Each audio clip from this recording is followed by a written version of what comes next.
राम राम बाળકો, आज हमने रोहतक जिले का पूरा इतिहास से लेकर भूगोल, प्रसिद्ध स्थल, उद्योग, शिक्षण संस्थान, जो भी प्रसिद्ध व्यक्ति थे सारे आज हम रोहतक की डिटेल कराएंगे। आज हम रोहतक का जिला कराएंगे। तो अब तक आपने देखा हमने जो है सिरसा से लेके यमुनानगर तक जाके हम वापस करनाल पानीपत करके अब हम यहाँ से घूम के भिवानी भी कंप्लीट कर लिया, चरखी दादरी भी कर लिया। आज हम रोहतक ज़िले को करेंगे कवर और रोहतक ज़िला जो है इसके बारे में बात करेंगे, शुरुआत से लेके एंड तक बात करेंगे। तो वीडियो के एंड तक बने रहना, चैनल को सब्सक्राइब करना और वीडियो को लाइक कर देना अगर आपको वीडियो अच्छी लगे तो करते हैं भाई रोहतक से सवारी और जाके टिकेंगे हम कहाँ पर हैं, सोनीपत में जाके टिकेंगे क्योंकि अगला ज़िला हमारा सोनीपत आएगा। तो हमें अब करते हैं बात रोहतक की, करते हैं भाई वीडियो शुरू अपनी, ठीक है। सबसे पहले भाई रोहतक ज़िला कब बना था? रोहतक ज़िला जो बना था वो 1 नवंबर 1966 को हमारा रोहतक ज़िला बना था। कब बना था? 1 नवंबर 1966 को बना था और इसी दिन हमारा हरियाणा भी बना था और इसी दिन हमारा हरियाणा भी बना था और इसी दिन रोहतक ज़िला भी बना था। तो 14वीं शताब्दी में कब 14वीं शताब्दी में क्या हुआ था? एक राजा थे, कौन थे? राजा रोहितास। कौन थे? 14वीं शताब्दी के 14वीं सदी के एक राजा थे, राजा रोहितास नाम के एक राजा थे। इन्होंने ही यह रोहतक ज़िला जो बसाया था। रोहतक को किसने बताया था? रोहतक को जो है बसाया था राजा रोहितास ने। रोहतक को 14वीं शताब्दी में बसाया था और इसी के नाम के कारण जो है रोहतक नाम पड़ा था। किसके नाम पर? राजा रोहितास के नाम पर रोहतक पड़ा था। रोहितास तय रोहतक। रोहित जो है भाई वो क्या करा करता? वो ताश खेला करता, तो उसका नाम जो है रोहतक धर दिया था। और रोहितास जो है रोहित ताश खेला करता, तो रोहितास जो है राजा था एक, जिसका नाम रोहतक के नाम पर पड़ा। अब बात करते हैं आगे। रोहतक के अंदर एजुकेशन सिटी और राजनीति और राजधानी सारी बातों के बारे में बात करेंगे जितनी भी है। अब बात करते हैं भाई सबसे पहले हम रोहतक मुख्यालय। मुख्यालय कहाँ पर होगा? इसका मुख्यालय जो होगा वो रोहतक में ही होगा। कहाँ पर होगा? मुख्यालय जो होगा वो रोहतक में ही होगा। और बात करें उपमंडल की, तो इसमें कौन कौन से उपमंडल लगते हैं? उपमंडल कौन कौन से आते हैं आपको पता होगा। एक तो खुद रोहतक आ जाता है और दूसरा आ जाता है सांपला आ जाता है और तीसरा आ जाता है महम आ जाता है। RSM रोहतक और S से होता है अपना सांपला और M से होता है महम। क्या होता है? महम। ये 3 उपमंडल हैं, ये 3 उपमंडल हैं। और तहसील के बारे में हम बात करेंगे तो अगर तहसील के बारे में बात करें तो तहसील कौन कौन सी लगती है? तो तहसील है एक रोहतक है और एक सांपला है और एक कलानौर है और एक महम है। क्या है? महम है। 4 तहसील है टोटल और 3 जो है उपमंडल हैं। 3 उपमंडल 4 तहसील। तहसील कौन कौन थी? रोहतक, सांपला, कलानौर और महम। ये 4 तहसील जो हैं रोहतक के अंदर आती हैं। और उप तहसील की अगर हम बात करते हैं तो उप तहसील कौन सी आती है रोहतक की? उप तहसील जो आती है वो रोहतक की कौन सी आती है? लाखन माजरा। कौन सी तहसील है? लाखन माजरा जो है वो उप तहसील है। किसकी है ये? रोहतक की उप तहसील है लाखन माजरा। अब बात करें हम भूगोल के बारे में, तो रोहतक का भूगोल के बारे में बात करें तो क्षेत्रफल जो है रोहतक का कितना है? 1745 वर्ग किलोमीटर जो है रोहतक का क्षेत्रफल है। रोहतक का क्षेत्रफल कितना है? 1745 वर्ग किलोमीटर जो है रोहतक का क्षेत्रफल है। और घनत्व के बारे में बात करें तो घनत्व रोहतक का कितना है? 607 प्रति वर्ग किलोमीटर है। कितना है? 607 प्रति वर्ग किलोमीटर रोहतक का घनत्व है। और लिंग अनुपात यहाँ पर काफ़ी ठीक है। लिंग अनुपात लगभग जिलों से लगभग ये काफ़ी ठीक है। 924 रेशियो 1000 का रेशियो है। 924 जो है महिलाएं हैं और 1000 पुरुष हैं। 1000 पुरुषों के ऊपर जो है 924 महिलाएं हैं। काफ़ी हद तक जो है रोहतक का लिंगानुपात भी ठीक है। और साक्षरता दर की बात करें तो साक्षरता दर भी यहाँ ठीक ही देखने को मिलती है। 80.22% यहाँ पर साक्षरता दर देखने को मिलती है। तो हम इसको ट्रिक से कैसे याद करेंगे? ट्रिक जो रहेगी हमारी 1745 को हम कैसे याद करेंगे?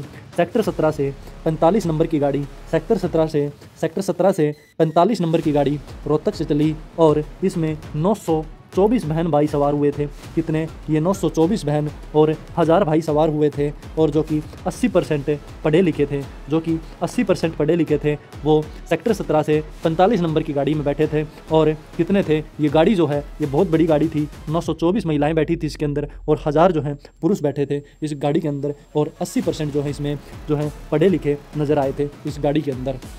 अब बात करें हम प्रसिद्ध तहसील के बारे में, तो यहाँ पर जो है प्रसिद्ध तहसील कौन कौन सी है। प्रसिद्ध तहसील उप तहसील जो है ये लाखन माजरा आती है। इसकी उप तहसील कौन सी आती है, लाखन माजरा आती है। मैं बात कर रहा था प्रसिद्ध स्थल की, लेकिन उससे पहले हम लोकसभा क्षेत्र जो है उसके बारे में बता देते हैं। लोकसभा जो क्षेत्र है वो रोहतक में ही है। कहाँ पर है लोकसभा क्षेत्र जो है वो रोहतक ही है। और अगर बात करें विधानसभा क्षेत्र की, तो विधानसभा क्षेत्र की अगर बात करते हैं तो विधानसभा क्षेत्र कौन कौन से आते हैं, रोहतक, सांपला, किलोई और महम और कलानौर। कौन कौन से, रोहतक, सांपला, किलोई, महम और कलानौर, ये 5 विधानसभा क्षेत्र हैं। कितने विधानसभा क्षेत्र हैं, ये 5 विधानसभा क्षेत्र हैं। और 1857 की क्रांति के नेता कौन थे, यहाँ पर 1857 की क्रांति हुई थी, उस टाइम जो है नेता कौन थे, यहाँ एक तो विरासत अली होते थे। कौन थे, विरासत अली, और दूसरे होते थे हसन अली।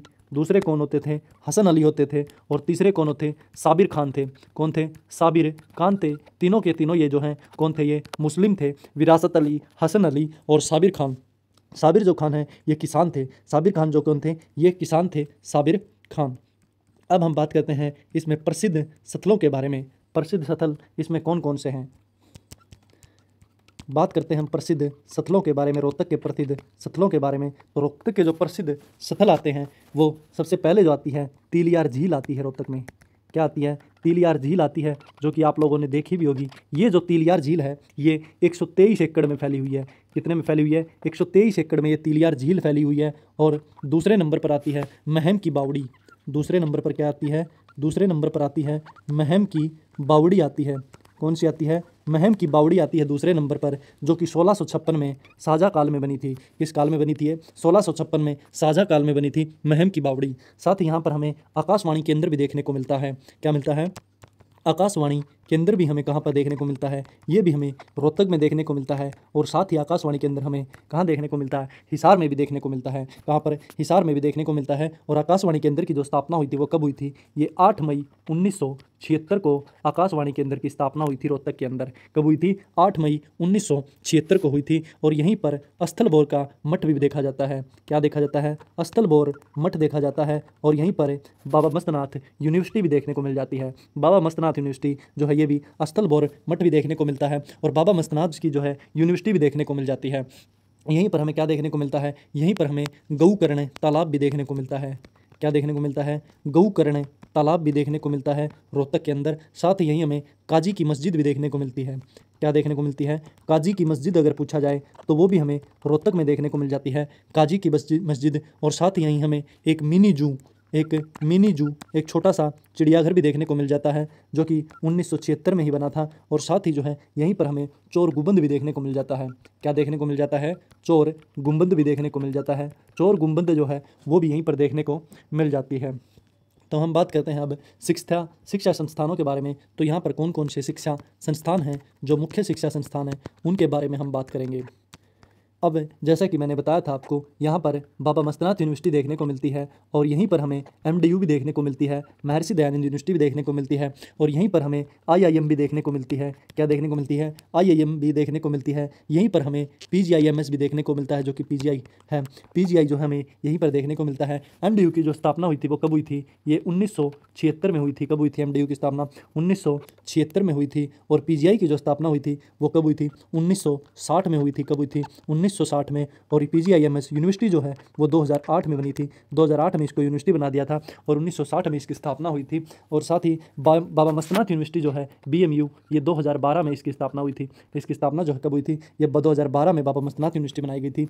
और यहीं पर हमें 5 में क्या देखने को मिलेगा, यहीं पर हमें बॉक्सिंग की अकेडमी भी देखने को मिलेगी, जो कि नेशनल बॉक्सिंग अकेडमी है।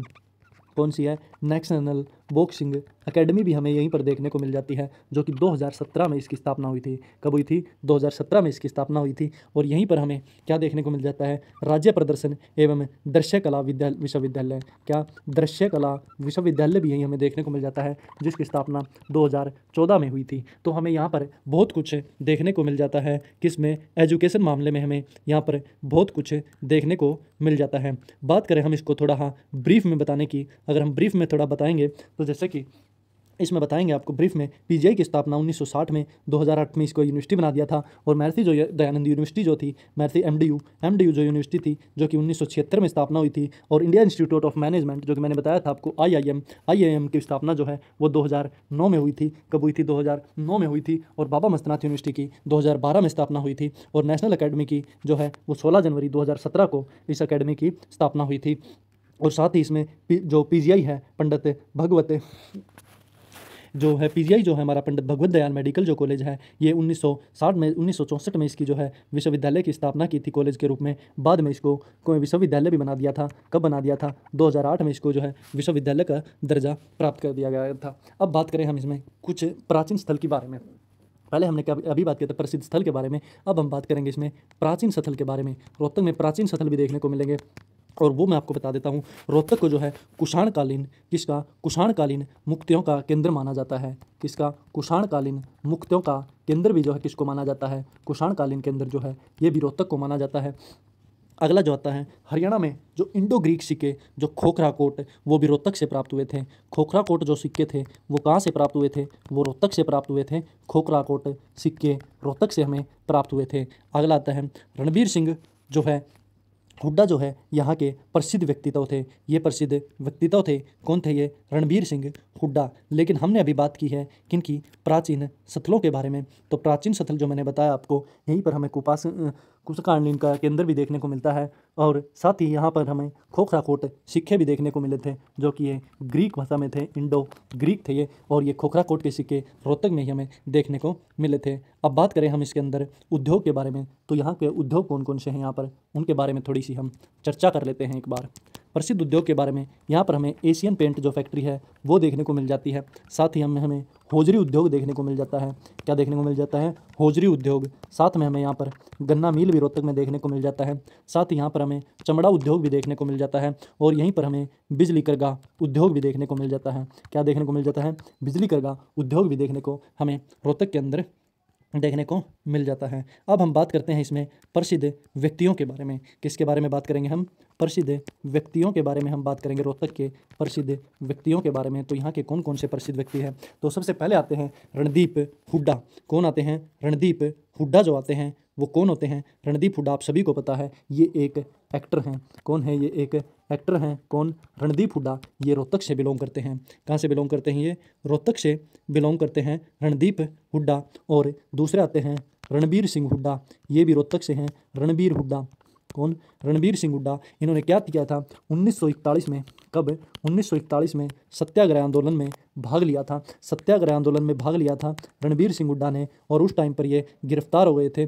कब गिरफ्तार हो गए थे ये? 1941 में ये गिरफ्तार हो गए थे। और ये 3 साल तक विधानसभा के सदस्य भी रहे हैं। कितने साल तक? 3 साल तक ये विधानसभा के सदस्य भी रहे हैं। साथ ही ये स्वाधीनता संग्राम सेनानी जो हैं संगठन के भी अध्यक्ष रहे हैं। किसके रहे हैं? स्वाधीनता संग्राम सेनानी संगठन के अध्यक्ष भी रणबीर सिंह हुड्डा रहे हैं। अगले जो आते हैं भूपेंद्र सिंह हुड्डा। कौन? भूपेंद्र सिंह हुड्डा। इसके बारे में भी सभी को पता होगा। भूपेंद्र सिंह हुड्डा जो हैं हरियाणा के 2 बार मुख्यमंत्री रह चुके हैं। 2 बार हरियाणा के मुख्यमंत्री रह चुके हैं। और 4 बार लोकसभा सांसद रह चुके हैं। 4 बार क्या रह चुके हैं? ये लोकसभा सांसद जो हैं 4 बार रह चुके हैं। कौन? भूपेंद्र सिंह हुड्डा। और 5 मार्च 2005 से 28 अक्टूबर 2009 तक 2 बार ये मुख्यमंत्री रहे हैं। और भूमिपुत्र के नाम से भी इन्हीं को बोला जाता है। भूमिपुत्र के नाम से ये रोहतक के अंदर मशहूर हैं। कौन? भूपेंद्र सिंह हुड्डा। कौन है? भूपेंद्र सिंह हुड्डा जो हैं, भूपेंद्र सिंह हुड्डा जो हैं भूमिपुत्र के नाम से मशहूर हैं। साथ ही यहीं पर हमें जो है कौन देखने को मिलेंगे? पहलवान अशोक कुमार गर्ग। कौन? पहलवान अशोक कुमार गर्ग जो हैं वो भी हमें रोहतक से देखने को मिलेंगे। कहाँ से देखने को मिलेंगे? पहलवान अशोक कुमार गर्ग रोहतक से देखने को मिलेंगे। और इनको 1993 में अर्जुन अवार्ड भी मिला हुआ है। कब? 1993 में अर्जुन अवार्ड से सम्मानित किया हुआ है। साथ ही इनको सितारा-ए-पंजाब के नाम से भी नवाजा गया है। किससे? सितारा-ए-पंजाब के नाम से भी इनको नवाजा गया है। साथ ही हमें एक और देखने को मिलेंगे जेपी कौशिक। कौन देखने को मिलेंगे हमें? जेपी कौशिक। ये चंद्रावल फिल्म में इन्होंने संगीत दिया था। कौन सी फिल्म में? चंद्रावल फिल्म में जो है जेपी कौशिक ने क्या दिया था? संगीत दिया था। और अगली आती हैं साक्षी मलिक, जो कि रोहतक के मोखरा गांव से हैं। कहाँ से हैं साक्षी मलिक? रोहतक के मोखरा गांव से हैं। और आपको पता होगा साक्षी मलिक ने 2016 के रियो ओलंपिक में रेसलिंग में, कुश्ती में 58 किलो भार वर्ग में, कितने किलो वेट में? 58 किलो वेट में इन्होंने जो है क्या मिला था? कांस्य पदक मिला था। कौन सा पदक मिला था? कांस्य पदक जो है इनको मिला था। कब? 2016 के रियो ओलंपिक में इन्होंने कांस्य पदक जीता था। और हरियाणा प्रदेश में बेटी बचाओ बेटी पढ़ाओ के ये ब्रांड एम्बेसडर रही हैं। कौन रही हैं? साक्षी मलिक जो हैं बेटी बचाओ बेटी पढ़ाओ के अभियान की ब्रांड एम्बेसडर रही हैं। और अगले आते हैं सर छोटू राम। कौन आते हैं? सर छोटू राम। ये सर छोटू राम जो हैं ये जाट थे। और 1916 में ये जाट थे। और 1916 में क्या हुआ था? जाट गजट एक अखबार निकाली थी। जाट गजट एक पत्रिका थी, एक अखबार था जाट गजट, जो कि सर छोटू राम ने निकाली थी। और 1931 में इनको सर की उपाधि मिली थी। 1931 में इनको किसकी उपाधि मिली थी? सर की उपाधि सर छोटू राम को मिली थी। किसको मिली थी? सर छोटू राम को 1931 में सर की उपाधि मिली थी। और सांपला में सर छोटू राम का जन्म हुआ था। सांपला में सर छोटू राम का जन्म हुआ था। और साथ ही इनको किसानों का मसीहा भी बोलते हैं। क्या बोलते हैं इनको? किसानों का मसीहा भी इनको बोला जाता है। किसानों का मसीहा अगर एग्जाम में आ जाता है किसको बोला जाता है? तो सर छोटू राम को किसानों का मसीहा बोला जाता है। किसको? किसानों का मसीहा बोला जाता है। सर छोटू राम को किसानों का मसीहा बोला जाता है। अगला आता है फिर नेकी राम। कौन? पंडित नेकी राम शर्मा जो हैं वो भी रोहतक से बिलोंग रखते हैं। पंडित नेकी राम शर्मा जो हैं वो भी रोहतक से हैं। और पंडित नेकी राम जो शर्मा हैं इनको हरियाणा केसरी के नाम से प्रसिद्ध है। ये पंडित नेकीराम जो है हरियाणा केसरी के नाम से जो है प्रसिद्ध है। हरियाणा केसरी के नाम से पंडित नेकीराम शर्मा जो हैं प्रसिद्ध हैं। साथ ही अगले हमें देखने को मिलते हैं जगबीर राठी। कौन? जगबीर राठी हमें जो है ये भी रोहतक से देखने को मिलते हैं। और जगबीर राठी ये कौन होते थे? ये साहित्यकार हैं। कौन है ये? साहित्यकार होते हैं ये साहित्यकार हैं जगबीर राठी। साथ ही जसविंदर नरूला जो हैं ये भी एक्टर के रूप में हैं। ये भी कहाँ से हैं? जसविंदर नरूला ये भी रोहतक से हैं। जसविंदर नरूला कौन है? जसविंदर नरूला ये भी एक्टर हैं और ये भी रोहतक से हैं। जसविंदर नरूला। अगला आता है अश्वनी चौधरी। अश्वनी चौधरी जो हैं ये भी कहाँ से हैं? रोहतक से हैं, जो कि अश्वनी चौधरी हैं। और साथ ही हमें एक और देखने को मिलेंगे संग्राम सिंह मदीना। संग्राम सिंह मदीना जो हैं हमें वो भी रोहतक से ही देखने को मिलेंगे। और ये संग्राम सिंह मदीना ये कौन थे? ये WWE हरियाणा के पहले रेसलर थे। हरियाणा के पहले रेसलर अगर पूछा जाए तो वो कौन थे? संग्राम सिंह मदीना थे। कौन थे? संग्राम सिंह मदीना थे। ये प्रमुख व्यक्ति थे हरियाणा के रोहतक जिले के। कहाँ के? हरियाणा के रोहतक जिले के। अब बात करेंगे हम मोस्ट इंपॉर्टेंट पॉइंट की जो एग्ज़ाम में पूछे जा सकते हैं, जिनके आने के चांसेस जो हैं वो 100% रहते हैं एग्जाम के अंदर। तो सबसे पहला मोस्ट इंपॉर्टेंट पॉइंट रहता है रोहतक जिले की जो है गज्जक और रेवड़ियाँ बहुत प्रसिद्ध हैं। क्या प्रसिद्ध हैं? रोहतक की गज्जक और रेवड़ी जो है बहुत ज़्यादा प्रसिद्ध है। जैसे रेवाड़ी की रेवड़ी प्रसिद्ध है, उसी तरह रोहतक की गज्जक रेवड़ी भी बहुत ज़्यादा प्रसिद्ध हैं। साथ ही यहाँ पर हमें राजीव गांधी खेल परिसर भी देखने को मिलेगा। राजीव गांधी स्पोर्ट्स कॉम्प्लेक्स में हमें यहीं पर देखने को राजीव गांधी जो है खेल परिसर भी यहीं पे देखने को मिलेगा हमें। कौन सा? राजीव गांधी खेल परिसर यहीं हमें देखने को मिलेगा। साथ ही चौधरी बंसीलाल क्रिकेट स्टेडियम भी यहीं देखने को मिलेगा, जो कि अब की बार CET के एग्ज़ाम में आया हुआ था। सी ग्रुप में चौधरी बंसीलाल क्रिकेट स्टेडियम के बारे में अगर बात की जाए तो वो भी रोहतक के लाहली में देखने को मिलेगा। रोहतक के लाहली में देखने को मिलेगा चौधरी बंसीलाल क्रिकेट स्टेडियम। साथ ही यहाँ पर हमें ऑल इंडिया रेडियो भी देखने को मिलेगा। ऑल इंडिया रेडियो क्या? ऑल इंडिया रेडियो जो है हमें कहाँ पर देखने को मिलेगा? ऑल इंडिया रेडियो ये भी रोहतक में देखने को मिलेगा। आकाशवाणी के अंदर जो है ये रोहतक में 1930 में जो बनाया गया था ऑल इंडिया रेडियो। अगला जो आता है यमुना नदी रोहतक से नहीं लगती है। यमुना नदी है वो रोहतक से नहीं लगती है, ये ध्यान रखना। और जो है रोहतक की सीमा और चरखी दादरी की सीमा मैंने कल बताया था आपको, रोहतक और दादरी की सीमा किसी से भी नहीं लगती। रोहतक और दादरी की सीमा किसी से नहीं लगती है, किसी भी राज्य से नहीं लगती है रोहतक और चरखी दादरी की सीमा। अगला आता है 21वां राष्ट्रीय युवा महोत्सव भी जो है वो रोहतक में हुआ था। कौन सा हुआ था? 21वां रोहतक में हुआ था। कौन सा? 21वां राष्ट्रीय युवा महोत्सव। 21वां राष्ट्रीय युवा महोत्सव जो हुआ था वो कहाँ हुआ था? वो रोहतक में हुआ था। कौन सा हुआ था, 21वां हुआ था, ये रोहतक में हुआ था। और अगर पूछा जाए भाई सबसे बड़ा मंडल कौन सा है, अगर सबसे बड़ा मंडल पूछा जाए तो वो कौन सा आता है, वो रोहतक आता है। रोहतक का जो है इसके अंदर 5 जिले आते हैं इस मंडल में, रोहतक, भिवानी, झज्जर, दादरी और सोनीपत, ये 5 जिले जो हैं ये किस में आते थे, ये सबसे बड़ा मंडल है, रोहतक के अंतर्गत आते हैं ये।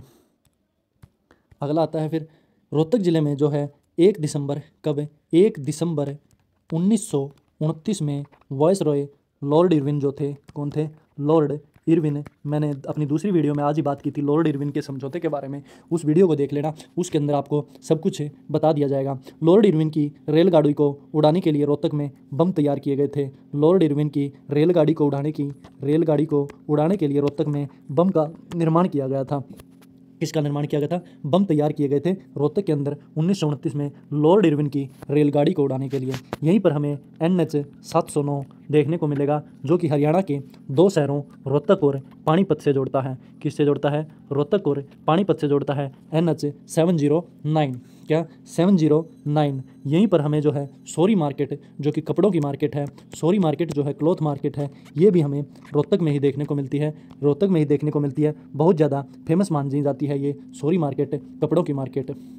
और जवार का उत्पादन जो है सबसे ज़्यादा, जवार का उत्पादन क्या है, वो रोहतक में होता है। सबसे ज़्यादा उत्पादन जो जवार का वो रोहतक में होता है। और तिलियार झील को इंदिरा झील के नाम से भी जाना जाता है। तिलियार झील को अगर पूछा जाए तो इंदिरा झील के नाम से भी बोला जाता है। तिलियार झील को इंदिरा झील के नाम से भी बोला जाता है। और हिंदी के समर्थन में सत्याग्रह आंदोलन में सबसे प्रभावी जिले 2 थे, एक रोहतक और एक हिसार। ये 2 जिले जो थे हिंदी के समर्थन में सत्याग्रह आंदोलन में सबसे ज़्यादा प्रभावित थे। तो ये था भाई अपना लगभग कंप्लीट हो गया है रोहतक जिला। रोहतक जिले से अगर कोई भी क्वेश्चन आ जाता है तो अब आप छोड़ के नहीं आओगे। और रोहतक जिले में एक बार मंदिरों के बारे में बात कर लेते हैं। रोहतक जिले में हमें क्या क्या देखने को मिलता है, रोहतक जिले में शीशे वाली मस्जिद भी देखने को मिलती है।